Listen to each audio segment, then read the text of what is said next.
బాబు. ఏంటి మావా రామాలయానికి వెళ్ళొచ్చావా? ఆ కృష్ణాలయం కూడా వెళ్ళొచ్చా. నువ్వేంటే తిరణాల్లో పుట్టోకు పూజించినట్టు ఇచ్చావు. ఈ చదువు సంజలైనడితో తిరుగుతానంటావేంటి?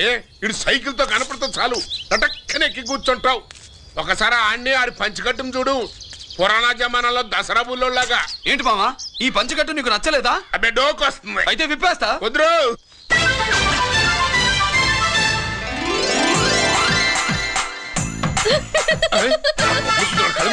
చిన్నప్పటి నుంచి అలవాటుగా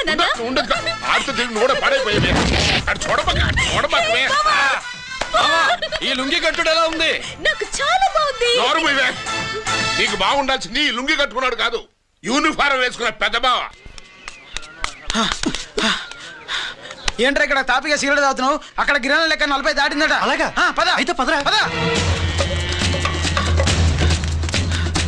జగన్ జగన్ జగన్ ఎంతైందిరా? 47 48 గిరణ మజాక.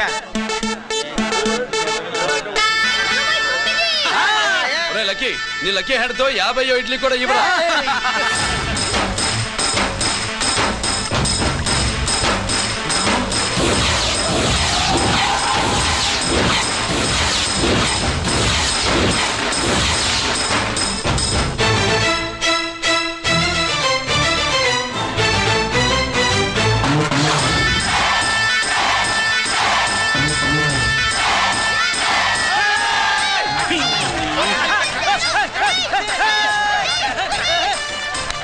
ప్రజలారా 50 ఇడ్లీలంటే 50 ఇడ్లీలంటే 2 కిలోల పిండి 50 ఇడ్లీలంటే కిరణ్ గెలుపు. అంతేకాదు బాబాయ్ ఓటమి కూడా. ఇప్పుడు బాబాయ్ గిరన్నకు సభాముఖంగా సభ లేదు కదా, రచ్చబండ ముఖంగా వెండి కప్ప అందజేస్తాడు. తీసుకోనా? థ్యాంక్ యూ అన్నా, థ్యాంక్ యూ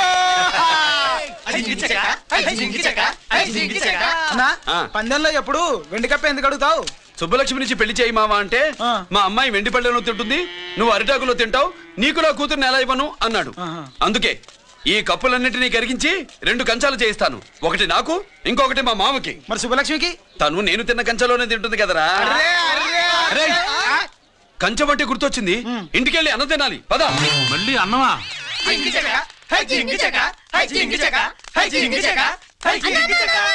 ఇవాళ సుబ్బలక్ష్మికి ఆఖరి పరీక్ష. మర్చిపోయాను రా. పరీక్ష బాగా రాయండి, ఈసారన్నా పాస్ అయి నా పేరు సుబ్బలక్ష్మి.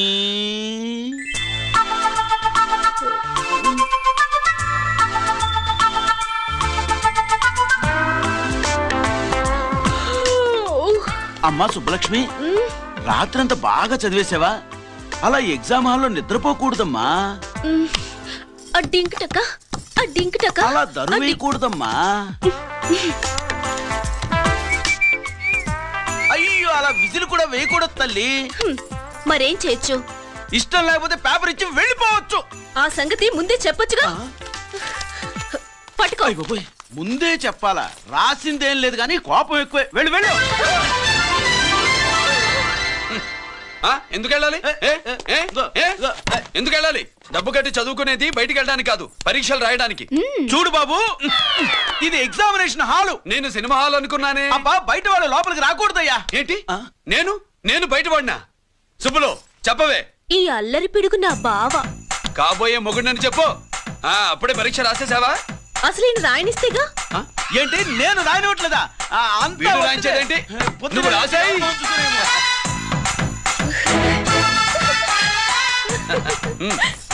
అయ్యో అమ్మా, సుబ్బలక్ష్మి అలా పుస్తకం చూసి రాయకూడదమ్మా. పుస్తకం చూసాక నువ్వు చెప్పావు, ఇప్పుడు చూసి రాస్తే తప్పేంటి? నువ్వు రాయవే. బావా, దీనికి ఆన్సర్ దొరకట్లేదు, వెతికి పెట్టవా? అది తెలిస్తే నీ పక్కన కూర్చుని నేను రాసేవాడిని. ఇదిగో మాస్టారు, ఆన్సర్ ఏంటో చెప్పు. అది కూడా నేనే చెప్పాలా? చెప్తే దీనికి పనుండదు. రామరామా, ఇలా తల్లి ఇదిగో రాసు. ఇదిగో మాకంత స్వార్థం లేదు.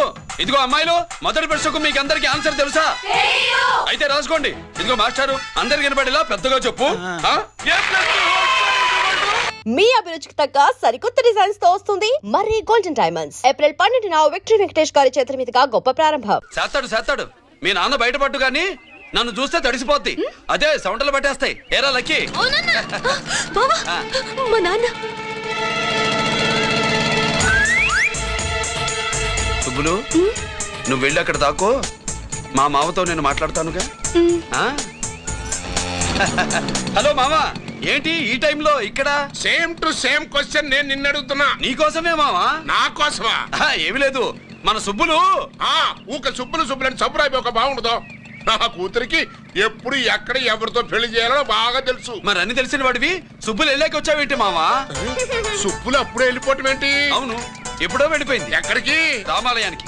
అక్కడికి వెళ్ళి ఎదురు చూస్తూ ఉంటుంది. పాపం, నా కోసమే అయి ఉంటది. కాదు, మన కోసం. అబ్బా, గంట కొట్టి మరీ చెప్తున్నాడు రోయ్. వీడి కోసం అంట. నీకు తెలియకుండా రోజు మేము కలుసుకునేది రామాలయంలోనే మామా. ఆశ చెప్పడం. ఇవాళ నేను టైం కాలం ఇవ్వను. నీకంటే ముందే నేను వెళ్ళిపోయి మా అమ్మాయిని తీసుకెళ్ళిపోతా. Bye. Side please. Bye bye bye. సబ్బు మీద కాలేశాడు, జారడం ఖాయం. రామాలయంలో కలుసుకుంటా ఉంటాడేంటి? అసలు ఈ ఊళ్ళో రామాలయమే లేదు కదా. దమ్ముంటే నా తెగలు. పందరికి రెడీయా? రెడీయే. పందెం ఏంటో? ఈ సోడాని ఓపెనర్ తో పని లేకుండా చేత్తో ఓపెన్ చేసి ఎత్తిన సోడా దించకుండా గడగడా తాగేయాలి. తాగితే 200 ఇస్తా. అంతొద్దు, ఇంకో మాట చెప్పు. 500 ఇస్తా. అయితే ఓకే.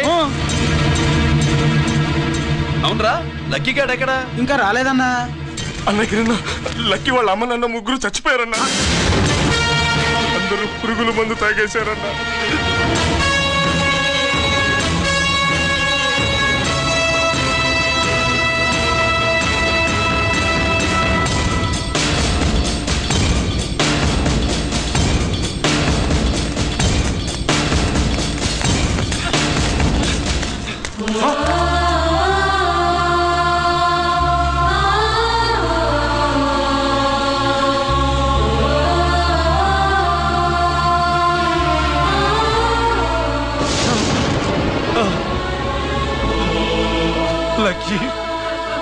లక్కీ, అందరిలాగే పాపారావు కొట్లో ఎరువులు తెచ్చి పొలంలో చల్లాడు. పంట పాడైపోయింది. ఇదేంటయ్యా అని పాపారావు నిలదీసి అడిగితే నీ దిక్కున్న తోడ చెప్పుకో అని కొట్టాడంట. పంట పండకపోతే బ్యాంక్ అప్పు ఎలా తీర్చాలనుకున్నారేమో ప్రాణాలు తీసుకున్నారు. మన ఊర్లో రైతులందరి బతుకులు ఇట్నే తగలబడ్డాయిరా. ఆ పాపారావు గాడు కల్తీ ఎరువులు అమ్మినంత కాలం మనం ఇలాంటి చావుల్ని చూడాల్సిందేరా. వాళ్ళు పోవటమే కాకుండా అనవసరంగా పసిపిల్లని కూడా తీసుకుపోయారు.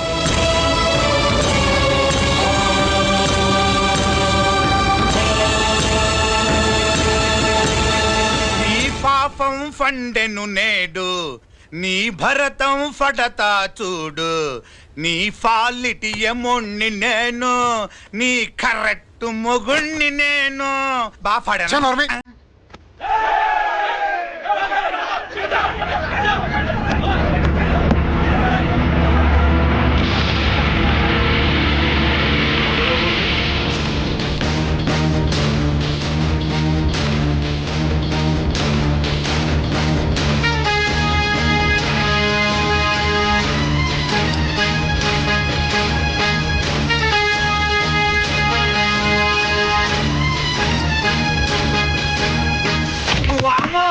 ఈ పగిలిపోయింది.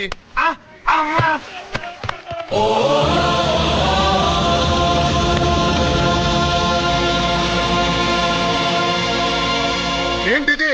ఇదేమన్నా హాస్పిటల్ అనుకున్నావా? వీడికి ప్రాణం లేదు. అయితే ఇక్కడికి తీసుకొచ్చావు. తీసుకొని శ్మశానంలో తగలై.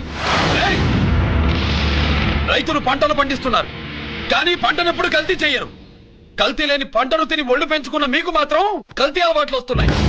బియ్యంలో కల్తీ, నెయ్యిలో కల్తీ, పాలల్లో కల్తీ, నీళ్లలో కల్తీ, పెట్రోల్లో కల్తీ, విత్తనాల్లో కల్తీ, ఓట్లలో కల్తీ, నోట్లలో కల్తీ, ఆఖరికి పంటను కాపాడే ఎరువును కూడా కల్తీ చేసి పేద రైతుల ప్రాణాలు తీస్తున్నారా? చచ్చిన వాడికి ₹1,00,000 గవర్నమెంట్ ఇస్తుంది కదా. ఆ రూల్ పెట్టాక కూడా చాలా మంది ఆత్మహత్యలు చేసుకున్నారా? మా దగ్గర ఇంత లెక్చర్ ఇస్తావు. చచ్చిన వాడికి డబ్బు ఇవ్వద్దని గవర్నమెంట్ సిఫారసు చేయి. సిఫార్సు చేయాల్సింది మీలాంటి వాళ్ళను కాల్చి చంపమనరా? కరువు కాటకాలు రైతుల కడుపు మీద మాత్రమే కొడితే మీ కల్తీ ఎరువులు వాళ్ళ బతుకు మీద దెబ్బ కొడుతున్నాయిరా కుక్కల కొడకల్లా. ఆ లారీలో ఉన్న బస్తాలన్నీ దించండ్రా.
తల్లిదండ్రుల్ని దహనం చేయాల్సిన వీడి చేత వాళ్ళ చావులకి కారణమైన మీ పాపాల్ని తగలబెట్టిస్తాను.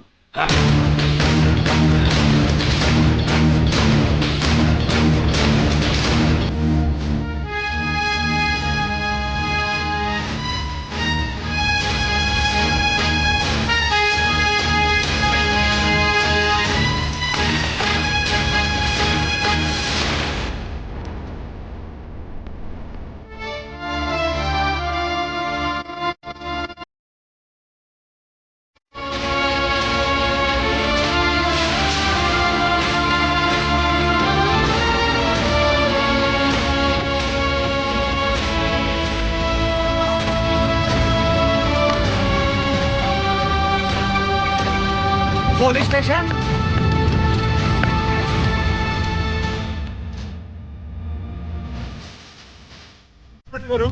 ఈ పెట్టగారు మీరేసాడు ఇదంతా చేసింది. ఎవడో చచ్చాడని చెప్పి జనాలందరినీ వేసుకొచ్చి మమ్మల్ని అందరినీ కొట్టి నా బట్టలని తగలబెట్టేశాడు సార్. నువ్వేనండి ఇవన్నీ గాయ చేసినది. నేను నేను నేను నేను నేను నేను నేను నేను అంతా నానంటే నానంటున్నారు. వీటికి అల్లూరి సీతారామరాజు ఫ్యామిలీకి ఏదైనా కనెక్షన్ ఉన్నదా? ఈందే ఆంజల్లేనండి. అయినా మనకెందుకు సార్, నేనంటే నేనని ఇంతమంది అంటున్నారు. మన స్టేషన్లో 2 సెల్సే ఉన్నాయి. షార్ట్ సర్క్యూట్ అయిందని రాసుకుని కేసు మూసేద్దాం. నిన్ను ఐడియా అడిగినా అడుగుతారని చెప్పామండి. అంటే నాకు ఒరిజినల్ గా ఐడియాలు రావనే.